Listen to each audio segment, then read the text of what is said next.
Hey everyone, and welcome back to the Safe, Simple Sound podcast, College Planning Edition. I'm your host, Sam, and I'm thrilled to have you join us today as we tackle a topic that's crucial for so many of you: how to pay for college. At Safe, Simple Sound, we seize financial control and embrace mastery of cash flow. And understanding college finances is fundamental to both. Today's episode is based on a comprehensive article titled Understanding Financial Aid Basics: Your Guide to College Funding Options. It's a fantastic resource that breaks down the often overwhelming world of financial aid into manageable pieces. The entire goal is to understand financial choices, another one of our core beliefs. This article really drives home a few key points. First, it emphasizes the importance of free money, grants for college, and college scholarships that you don't have to pay back. Second, it clearly differentiates between the types of student loans, highlighting the significant difference between subsidized loans and unsubsidized loans. And finally, it underscores the absolute necessity of mastering the FAFSA, the free application for federal student aid. So, whether you're a high school student just starting to think about college, a parent trying to figure out how to make it all work, or even a non-traditional student heading back to school, this episode is packed with actionable information. Get ready to take notes, because we're about to unlock the secrets to navigating the world of financial aid, making it safe, simple, and sound. Let's get started by diving into the world of grants and scholarships, maximizing that sweet, sweet free money for college. Think of financial aid like a pie. Loans, which we'll get to later, are a piece you'll have to pay back. But grants and scholarships, that's the free, delicious filling that you don't owe anyone. It's money for college that doesn't need to be repaid. Pure and simple. And that is the first key point. This might sound too good to be true, but believe me, it's out there. Billions of dollars in grant and scholarship money are awarded every year. The key is knowing where to find it and how to apply. And a common misconception is that this free money is only available for the academic or athletic elite. Not so. Now, let's break down the difference between grants and scholarships, because they are distinct. Grants are typically need-based. This means they're awarded based on your or your family's financial situation. Think of things like the federal Pell Grant, the Federal Supplemental Educational Opportunity Grant, FSEOG, and even state and institutional grants offered directly by colleges. If your family's income falls below a certain threshold, you're more likely to qualify for a grant. It's like getting a discount on tuition because you genuinely need the support. Scholarships, on the other hand, are often merit-based. This is where your achievements come into play. Think of it like getting a reward for your hard work, your talents, or your dedication. But merit isn't just about straight A's, though academic scholarships are a big category. This brings us to the wide, wonderful world of scholarship opportunities. We're talking about scholarships for everything you can imagine. Sure, there are academic scholarships for high GPA and test scores, and yes, there are athletic scholarships for excelling in sports. But have you considered scholarships for the arts? Maybe you're a talented musician, painter, or dancer. There's money out there for that. Are you passionate about community service? Volunteering hours can translate into scholarship dollars, and it goes even deeper. There are scholarships based on specific criteria or demographics. Are you a first-generation college student? There are scholarships for that. Are you pursuing a specific career like nursing, engineering, or teaching? There are scholarships tailored to those fields. There are even scholarships for students of specific ethnicities, religious affiliations, or those who have overcome specific challenges. I'm talking about long-tail keywords like scholarships for women in STEM, scholarships for Hispanic students pursuing business, or scholarships for students with disabilities studying computer science. The more specific you get, the more opportunities you might uncover. One common question I get is, how can I stand out? Well, think about your unique story. What makes you, you? What challenges have you overcome? What are you truly passionate about? Scholarship applications often involve essays or personal statements, and this is your chance to shine. Don't just list your accomplishments. Tell your story in a way that's genuine and compelling. Connect your experiences to your goals and show the scholarship committee why you deserve their investment. So, how do you actually find all this free money? This leads us to our final key point: research, research, research, and apply, apply, apply. There are tons of online databases like FastWeb, scholarships.com, and the College Board's Big Future, where you can create a profile and get matched with scholarships that fit your criteria. Don't be afraid to get granular with your searches. The more specific you are, the better your chances of finding niche scholarships with less competition. But don't stop there. Contact the financial aid offices of the colleges you're interested in. They often have lists of institutional scholarships, money that's specifically for students attending their school. And they can point you to local and regional scholarships that might not be listed on the big national databases. Applying early and applying often are the best strategies. I hear from a lot of students that the process is overwhelming. And yes, it takes effort. But think of it like this. Every hour you spend researching and applying for scholarships is potentially worth hundreds, even thousands of dollars in free money. That's a pretty amazing return on investment. So to recap, grants and scholarships are free money for college. Grants are need-based. Scholarships are often merit-based, but the definition of merit is incredibly broad. Research early and often using online databases and contacting financial aid offices. And finally, tell your unique story in your applications. Your call to action for this week is simple. Start your scholarship search today. Create a list of potential scholarships, noting their deadlines, and start gathering the necessary materials. Don't wait until the last minute. The earlier you start, the better your chances of maximizing that free money pie.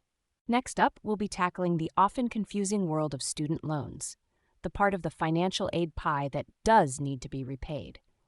We'll talk about the different types of loans, how to make informed decisions, and how to avoid getting buried in debt. So stay tuned. Think of student loans like this. They're an investment in your future. But like any investment, there are risks involved. The biggest risk, taking on more debt than you can comfortably manage after graduation. So today, we'll break down the different types of loans, help you understand the lingo, and empower you to make choices that align with your financial reality. First things first, a core principle. Student loans are borrowed money that must be repaid with interest, so explore them after grants and scholarships. It's like going to the grocery store. You'd grab the free samples and use your coupons before paying full price, right? Same logic applies here. Grants and scholarships are your free samples and coupons. Loans are what you pay for if you still need more. Now let's talk about the main types of federal student loans. These are generally your best bet, as they often have lower interest rates and more flexible repayment options than private loans. The first is the federal direct subsidized loan. The magic word here is subsidized. This means the government is kind enough to pay the interest on your loan while you're in school at least half-time and during any grace periods or deferment. It's like having a little helper taking care of part of the bill for you. This significantly reduces the total amount you'll owe in the long run. Naturally, these are the most desirable loans. Next up, we have federal direct unsubsidized loans. The key difference? The government doesn't pay the interest while you're in school. Instead, that interest accrues or accumulates and gets added to your principal balance. Imagine a snowball rolling down a hill. It gets bigger and bigger. That's essentially what happens with unsubsidized loan interest. You'll still likely have a grace period after graduation before repayment starts, but that interest is silently growing the whole time. Then there are Parent Plus loans. These are federal loans that your parents can take out to help pay for your education. Now, it's crucial to have an open and honest conversation with your parents about this option because they are legally responsible for repaying the loan. Also, Parent Plus loans generally have higher interest rates than direct loans for students, currently just over 9%. So while they can be helpful, they should be carefully considered as part of the overall family financial plan. Finally, we have private student loans. These are offered by banks, credit unions, and other private lenders. The terms and interest rates on these loans can vary wildly. Some might have variable interest rates, meaning the rate can fluctuate over time, potentially increasing your payments. Others might have high fees. It's like shopping for a car. You really need to compare offers and read the fine print. Private loans can be a viable option in some cases, but they should almost always be considered after you've exhausted your federal loan options. Shop around, but always compare them to the federal options. Think about it like this. If you're deciding between two job offers, you're going to compare the salaries, the benefits, and the long-term potential, right? Doing the same diligent comparison with student loans is critical. What are the long-term consequences of taking on too much student loan debt? Well, imagine graduating and starting your career only to find that a huge chunk of your monthly income is going towards loan payments. This can delay major life milestones like buying a home, starting a family, or even just having enough money for everyday expenses. It can also impact your credit score, making it harder to get a car loan or a mortgage in the future. That's why it's so important to borrow responsibly. So how do you compare different loan options? Well, the key is to look at the total cost of the loan, not just the monthly payment. Consider the interest rate, the loan term, how long you have to repay, and any fees. And this brings me to our call to action. I want you to go online and find a few student loan calculators. There are tons of free ones available. Plug in different loan amounts, interest rates, and repayment terms. See how those factors affect your estimated monthly payments and the total amount you'll repay over the life of the loan. This will give you a much clearer picture of what you're signing up for. This will help you to answer the question, how can borrowers compare different loan options and choose the one that best fits their financial situation? To recap, explore grants and scholarships first. Understand the differences between subsidized, unsubsidized, Parent Plus, and private loans. And most importantly, calculate those estimated repayments.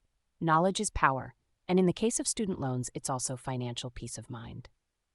Next up, we'll be talking about federal work study and some other less talked about funding options that can help you minimize your reliance on loans. Stay tuned. So, what exactly is federal work study? In a nutshell, it's a program that provides part-time jobs for students who demonstrate financial need. The beauty of it is that these jobs are often related to your field of study. This is key point number 1. Federal work study provides part-time jobs for students with financial need, often related to their field of study. Imagine you're a biology major, dreaming of becoming a marine biologist. Instead of flipping burgers, you could be working in a university lab, assisting a professor with research, or even helping maintain the aquariums at a local science center. That's the kind of opportunity work study can offer. It's not just about earning a paycheck, it's about gaining relevant experience. Now, let's talk about the money. Key point number 2. Work-study earnings can help cover educational expenses and have minimal impact on future financial aid eligibility.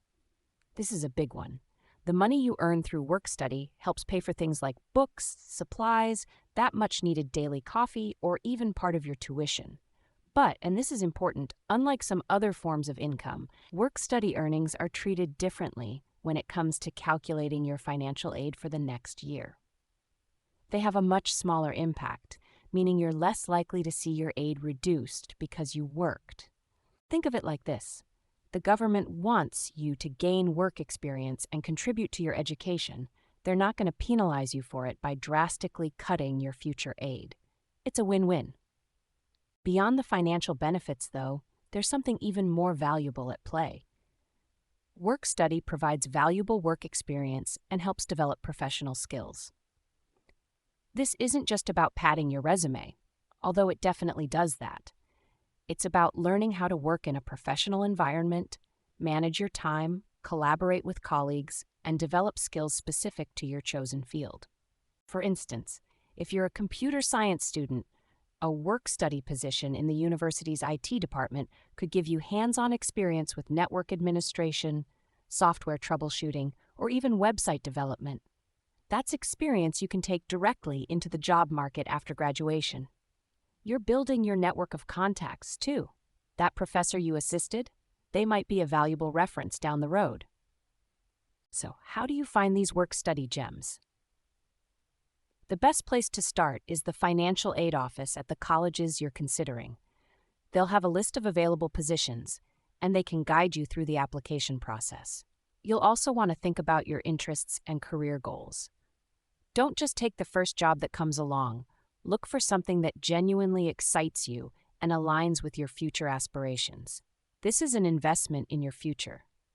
At the same time, you are reducing your student loan debt. Now, before we wrap up, let's briefly touch on some other funding options which we can explore in more detail in future episodes. Other options, not described in the article, but part of financial aid can include tuition payment plans, military benefits, and employer tuition assistance programs.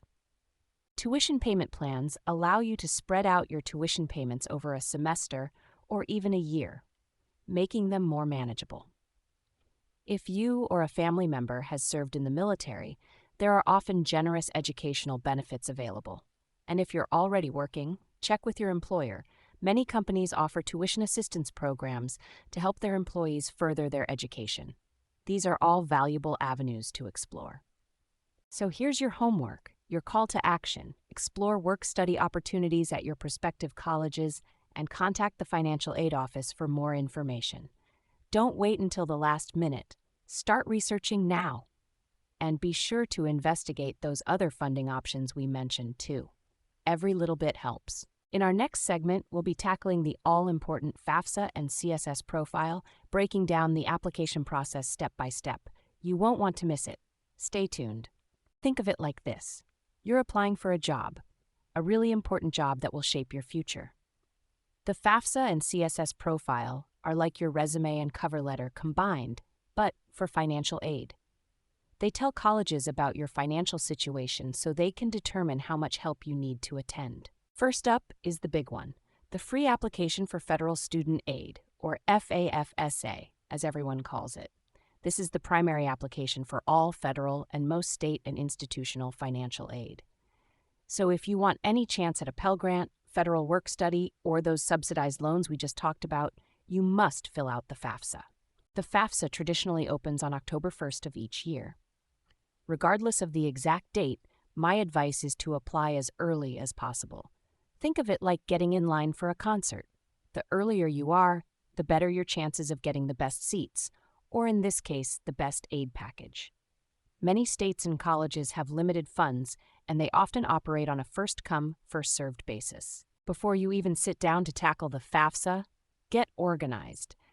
Gather all your necessary documents. This includes your tax returns, your parents' tax returns. If you're a dependent student, W-2s, bank statements, and records of any untaxed income. Having everything in one place will make the process so much smoother. It's like prepping all your ingredients before you start cooking. It saves you time and frustration in the long run. Now, besides the FAFSA, there's another form called the CSS Profile. This is used by some, mostly private colleges and universities to award their own institutional aid. The CSS Profile goes into much more detail about your family's finances than the FAFSA. Think of it like the FAFSA is the basic overview, and the CSS Profile is the deep dive. Not all colleges require it, so check with the schools you're applying to. Once you've submitted your FAFSA, you'll receive something called a Student Aid Report, or SAR. This is basically a summary of the information you provided. Review it carefully.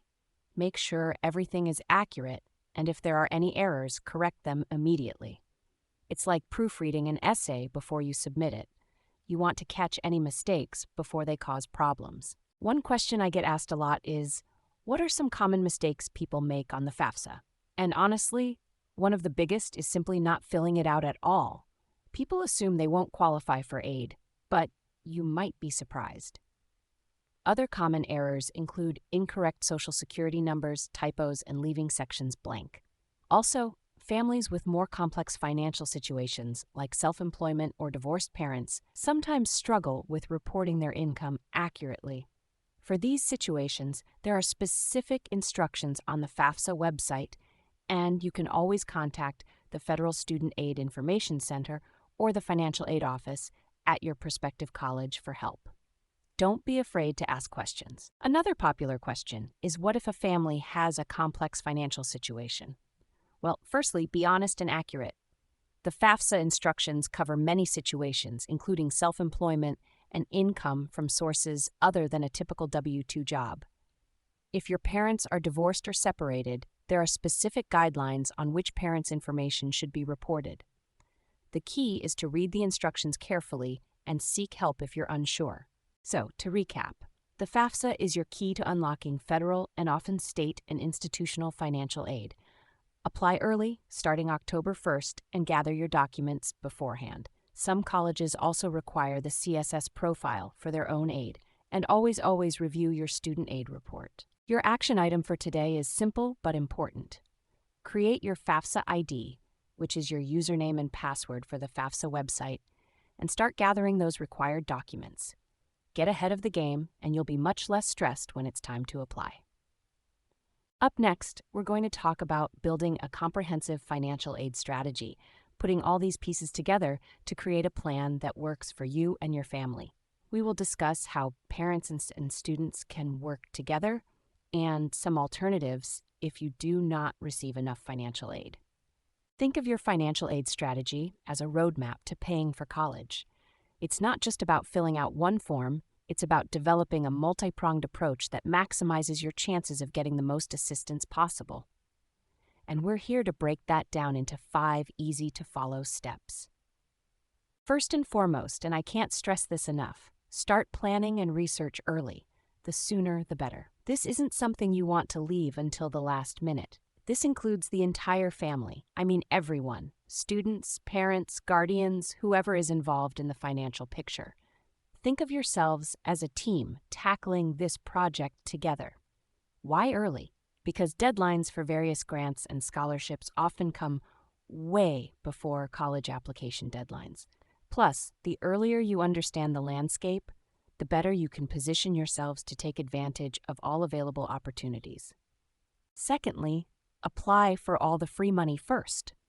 We're talking grants and scholarships. This is money you don't have to pay back. Think of it like winning a mini lottery for your education. There are thousands of scholarships out there based on everything from academic merit and athletic ability to community involvement and even your favorite flavor of ice cream. Seriously, there are some niche scholarships out there. Utilize online scholarship search engines, check with your high school guidance counselor, and explore the websites of your prospective colleges. Leave no stone unturned in your quest for free money. Thirdly, understand the difference between subsidized and unsubsidized loans. This is crucial. If you do need to take out loans, knowing the difference can save you a significant amount of money in the long run. Think of it this way. A subsidized loan is like having a friend who covers your interest payments while you're in school. The government foots the bill for the interest accruing while you're hitting the books. An unsubsidized loan, however, is like a credit card. The interest starts piling up from day one, even while you're still in school. So if you have the option, subsidized loans are generally the better choice. Number 4, consider federal work study. This is a fantastic way to earn money to help pay for college and gain valuable job experience. These are part-time jobs, often on campus or in community service roles, that are designed to accommodate your class schedule. It's like getting paid to learn and build your resume at the same time. Plus, the income from work study usually doesn't negatively impact your future financial aid eligibility as much as a regular part-time job might. Finally, and this might be the most important point of all, contact the financial aid office at the prospective college for individual help. These folks are the experts. They're there to answer your questions, guide you through the process, and help you understand your specific financial aid package. Don't be shy. They've seen it all, and they're a valuable resource that many students and families underutilize. They can help you understand your award letter, explore additional funding options, and even appeal your financial aid package if you feel it's insufficient. To the question of how can students and parents work together as a team when it comes to finances, the answer is open communication and shared responsibility. Students should take ownership of researching scholarships and understanding loan terms, while parents can provide support with the FAFSA and understanding their own financial contribution. It's a partnership. And if a student doesn't receive enough financial aid, don't panic. There are still options. You can appeal the financial aid decision, explore private loans, but carefully compare rates and terms. Look for additional scholarships, or consider a less expensive school or a community college for the first year or two before transferring. So let's recap. Plan early, maximize free money, understand loan differences, consider work study, and don't hesitate to reach out to the financial aid office. It's all about taking a proactive and informed approach. And for our call to action today, I encourage all of you, whether you're a student, a parent, or a guardian, to contact your school's financial aid office with any questions you may have. Don't wait until you're facing a crisis. Get the information you need now to make informed decisions about your future. And that's a wrap on our deep dive into the world of financial aid. We've covered a lot of ground today, from maximizing free money with grants for college and college scholarships, to making informed decisions about student loans, and of course, conquering the FAFSA. I hope this episode has empowered you to seize financial control and embrace mastery of cash flow, especially when it comes to funding your education. Remember, the key takeaways from our reference article, Understanding Financial Aid Basics, are all about starting early, researching thoroughly, and understanding the differences between your options. That difference between subsidized loans and unsubsidized loans, for instance, can have a huge impact on your long-term finances. Definitely a topic worth revisiting in the show notes. And don't underestimate the power of a well-crafted FAFSA application. It's your gateway to most financial aid opportunities. A huge thank you for tuning in to the Safe, Simple, Sound podcast. I truly appreciate you being part of our community. If you found this episode helpful, please take a moment to leave a review. It really helps others discover the show. And be sure to subscribe so you don't miss out on future episodes. This is Sam, wishing you a financially sound week and reminding you to make it safe, simple, and sound.